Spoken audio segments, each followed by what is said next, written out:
What is up, everybody? This is Camo Gaming back for the second part of the Sith Inquisitor, but as a sorcerer spec. The first part, if you haven't checked it out, please take a look at it. It's a Sith Inquisitor assassin spec, PvP spec. I made a build just for the max amount of damage, and now I'm going to go over if you wanted to play as a caster, you should be going with this spec that I recommend. This would be great for PvP, but also as you are leveling, as I feel this is the most efficient one. So let's go ahead and get started here. So the Sith Inquisitor, at level 10, you're able to basically pick two different types of branches. You can stay with the double-edged or double-bladed sword, which allows you to play as the assassin class, or you can be the sorcerer, which actually makes your lightsaber pretty much useless, and you can become more like an Emperor Palpatine and zap the shit out of people. So the tree itself for the sorcerer DPS is going to be under the lightning tree. Corruption is more for healing, so if you wanted to play as a healing class, we'll go over that at the next video, at a different video. But it's going to be a combination between the lightning tree and the madness tree. So let's get started here. The lightning, we're gonna skip this electric induction. What it does is it reduces the force cost of force attacks and healing abilities by 3%. This is more of a PvE skill in case if you're doing long boss fights. But for our sake, we want maximum damage in short amount of time. We're definitely gonna use reserves. Increases your total force by 100. If you're not familiar with what force is basically the kind of like your energy pool that you will be using. So you would have a maximum of 100 or 200 force points, and then for every time you use the ability, your force just basically goes down. You have convection. We're going to max this out. Increases the damage dealt by lightning strike, crushing darkness, chain lightning, and thundering blast. So we're definitely going to get this as it's going to increase our damage dealt to obviously for everything. We're going to skip this lightning barrier. What it does is it increases the amount absorbed by your static barrier by 10%. So you don't necessarily give a damn about shields. You want most damage output. We're going to use subversion. What it will do is reduce the pushback suffered while activating lightning strike, chain lightning, and thundering blast. So the thing about subversion is that as you're a caster, most of your skills are going to require you to channel. Basically, you're going to take time to cast, and then you're going to have like a heavy damage spell come out. So with subversion, typically if you're taking damage, that bar as you're charging up will get pushed back. But if you have subversion, in this case, it reduces a lot of that pushback or knockback ability as you're casting, so you're able to cast much quicker if someone was like meleeing you or shooting at you. We're going to get this one. Increases the duration of affliction by 6 seconds. So what affliction is basically a cast of powerful force affliction upon the target that deals X internal damage over a specific period of seconds. So the way to look at this is probably like a dot or damage over time. Typically you would only deal 1 second of damage. So if you have this, it definitely increases that dot by 7 seconds. So it does a lot more damage over time. Next is Lightning Spire. This gives you more range, so you're able to initiate combat much sooner.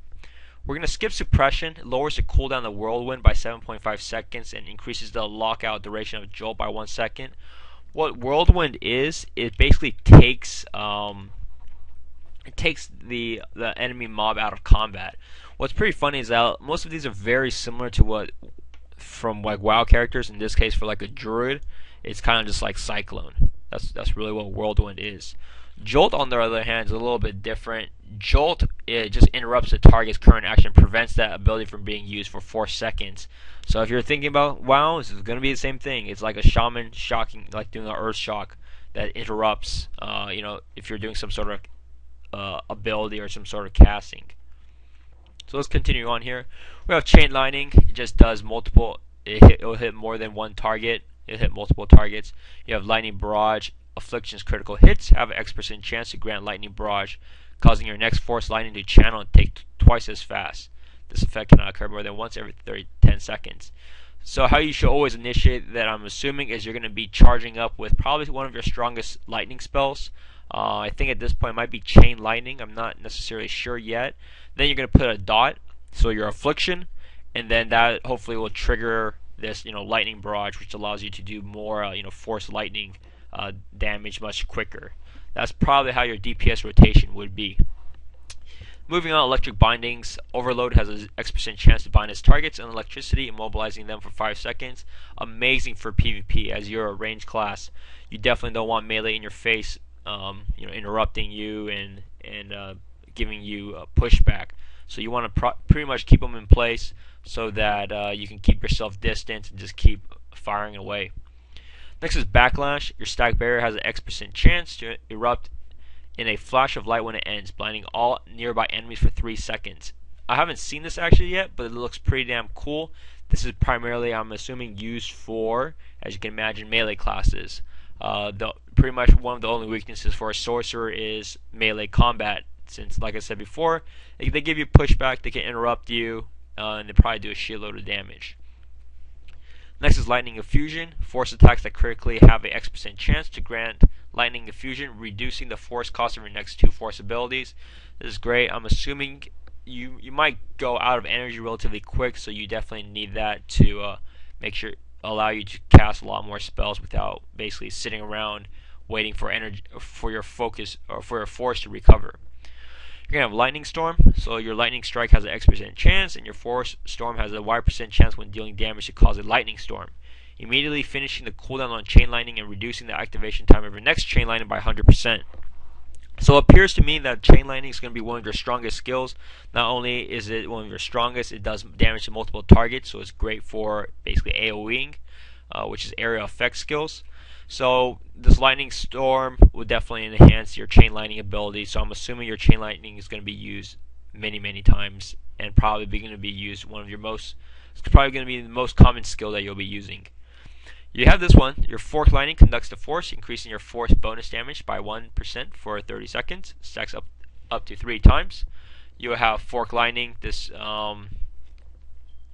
basically just, I mean, a lot of it is pretty self-explanatory. Fork Lightning is just, it does like an area of, like a cone effect, so just do damage in everything in the specific cone in front of you. Your Polarity Shift, your connection to the force shifts, granting 20% alacrity for 1 second. What alacrity is, it looks like force alacrity reduces the cooldown of all force abilities while in Shicho form. No, I believe that's something else. I'll have to look that up afterwards. I'll get back to you with what alacrity means. I'm not necessarily sure what that means, but if you know, please do write in the comments to help others. We're going to continue with Reverberating Force, increases the damage done, blah blah. Thundering Blast, sends a Thundering Blast wave at a target that deals X internal damage, automatically critically hits targets affected by your affliction. So this is, if you play World of Warcraft, just like a Fire Mage, does that, basically that Fire Blast, not Fire Blast, the Fire Wave, or Blast Nova. Now we're going to have to pick a couple of things. So this will basically take you to level 40. We're going to pick a couple of skills from the Manus tree and a couple of skills from the Corruption. From Manus, we're going to take Calcify, increases the damage dealt by Force Lightning. You'll definitely want that. You don't necessarily care about this reduce all damage taken by 1% because it's not a lot in the long run. And you're going to have Will of the Sith, increases total willpower by 6%.